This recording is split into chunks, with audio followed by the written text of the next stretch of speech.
If you would like to review this later or share it with anyone, it will be posted there.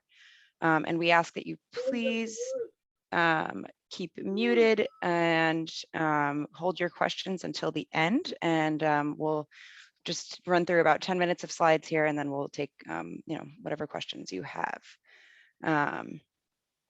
So just checking that everyone can still see my screen, Scott. That's good. Yes. Okay, great. All right, so this is a RFP for the docket 220701, the application of Aquarian Water Company of Connecticut to amend its rate schedule, but we also have reason to believe that there will be more rate cases in the very near future coming into Connecticut. So these I have included are really our three key statutes in any rate case for Connecticut. 16-19 identifies what the different companies need to include in their rate amendment proposal, and also establishes a deadline for PURA to complete its review. 16-19A requires PURA to conduct an investigation into each gas and electric distribution company every 4 years, but the process in 16-19 can also satisfy this requirement. And then 16-19E lays out all of the different principles and guidelines that PURA needs to adhere to while conducting this investigation. And I only include this just in case you'd like to review this while preparing your proposals. So we're just going to run through at a high level the information included in the RFP. There's obviously a lot more detail included in that. But I want to just first state that, this RFP is seeking responses from multiple consultants across different disciplines, and we intend to retain at least one consultant for 2 different divisions of PURA staff. So we have our decisional staff, and then PURA's Office of Education, Outreach, and Enforcement. So proposals can address scopes of work for both offices or just one office, but they do need to demonstrate how the firm plans to establish and maintain an ethical barrier that will segregate work and information that you complete for each office. And then we have multiple different tasks, particularly for the decisional staff consultant, that I will get into a little bit after this, but so your proposals may address only one or several or all of those tasks, but all consultants, whether or not we retain you just for one task or not, will be expected to perform these general tasks that really fall into 2 different buckets of discovery and advisement. So for discovery, this is things like doing research on, benchmarking different portions, or evaluating, legal briefs submitted, conducting cross-examination, things like that. And then in advisement, this will require you to attend regular internal strategy meetings led by staff, and then also advising our staff and commissioners. So regardless of the topic, this will be expected of all consultants. But as previously stated, the proposals can address one or more of these topics. All of the specifics of each of these tasks are included in the RFP, so I'm not going to go through all of those right now, but I'll just give a high-level review here.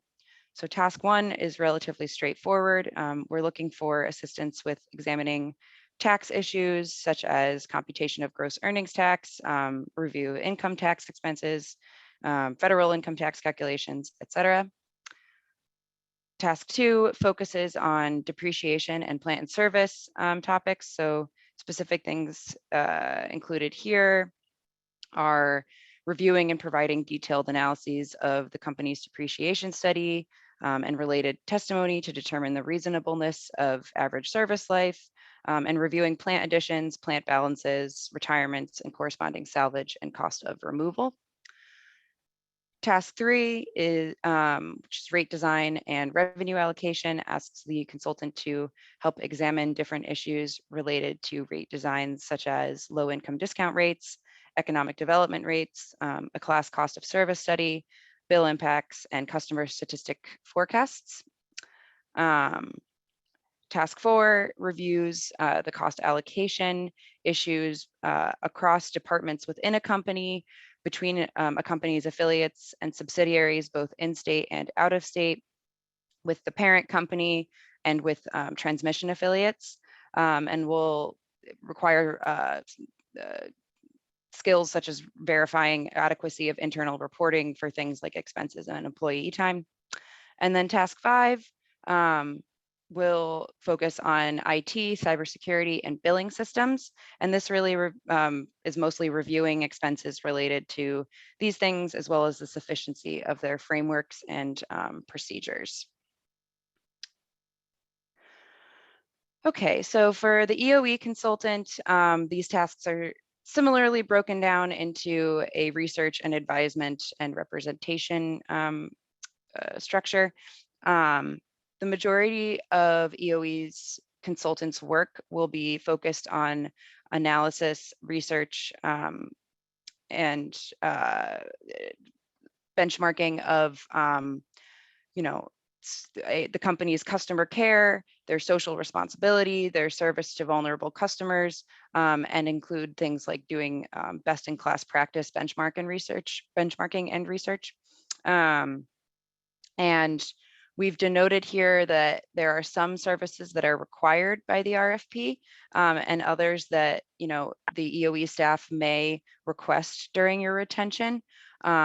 So a lot of these required ones are research-based, and providing recommendations to staff, but then staff may also request assistance with things like drafting interrogatories, representing staff as a witness, and assisting with review of other parties' filings. Okay, so this just is a little bit more information about your proposal. So Table 1 in Section 3 of the RFP contains an outline of all of the required proposal components. And we ask that you please prepare your proposals in the sequence given by this table, just to help streamline our review and comparison of proposals. And then we've also provided a cost estimate breakdown template in Section 3F of the RFP. And likewise, this allows us to do a more standardized cost comparison. All right, and so now for next steps. So of course, today is the pre-proposal conference. This has happened. If you are planning to submit a proposal, we strongly encourage you to submit a notice of intent to bid by close of business today. We are accepting questions through next Monday, July 25th, and you can submit those to PURA.rfp@ct.gov. So if there's anything that isn't answered today, you can submit them in writing to us, and we will work to provide those answers by July 27th, so next Wednesday. And we will post those on the RFP webpage, and we'll also distribute the responses to firms that submitted notices of intent to bid. And then proposals are due August 3rd, 2022, and you can also submit those to the pura.rfp@ct.gov. And then this is just a link to the RFP page, but we will also post these slides to that page. So I will pause here, and I ask people to, I think the raise hand function should be in here. Raise your hand if you have a question so we can get you in the queue. And oops, someone was in the waiting room. And we will get started. So please raise your hand if you have a question.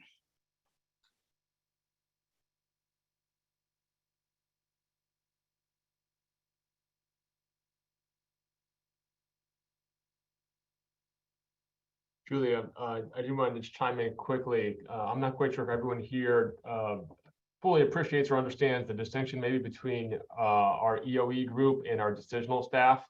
And Julia did a nice job of describing that process. But I did want to highlight that EOE will be a party in this proceeding. So they will essentially be actively engaging as a party. And because of that, we have internally an ethical wall between the EOE group and what Julie had termed the decisional staff, which is the commissioners and the technical staff advising the commissioners on this docket. And that is why when we retain a consultant, we'll be looking for an extension of staff for decisional staff, but also EOE will be looking to retain a consultant for their tasks as well. And we are open to having consultants bid on both those scopes of work. But we do want to emphasize that there will need to be some mechanisms in place such that if someone within your organization is working for EOE, that they probably can't work simultaneously for the decisional staff, because we'd essentially be engaging in ex parte communication between a party and the authority. So I just want to clarify that point.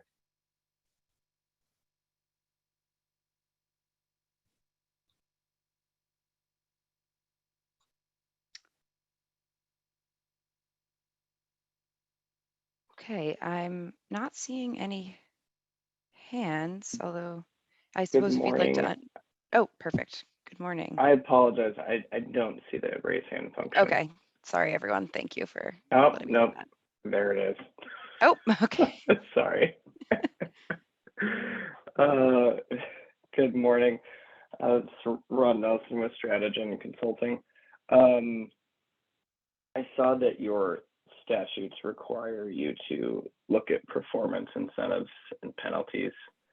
And I was just wondering if the authority could share your thoughts on the history of whether you have done that with natural gas utilities, and whether you're looking at any performance-related issues, any specific performance-related issues in this case. I am not able to answer that question at this time. Perhaps Scott is. Julie, if you mind flipping back to the tasks we have there. Yeah, so I think you raised a good question, which is, to what extent does the authority look at performance-based regulations? At this point, I think the answer is we do not. I know we do have a performance-based rate making docket underway. And to the extent that that flows into this, that is fine. But I think for purposes of this RFP, if you look at these tasks, there really is nothing in here specifically related to performance-based rate making. So in terms of putting together your RFP for this, I think the answer is that would fall outside the scope of this RFP. Okay, thank you.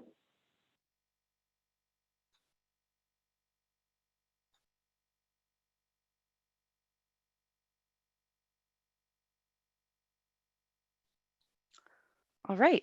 Well, if there are no further questions,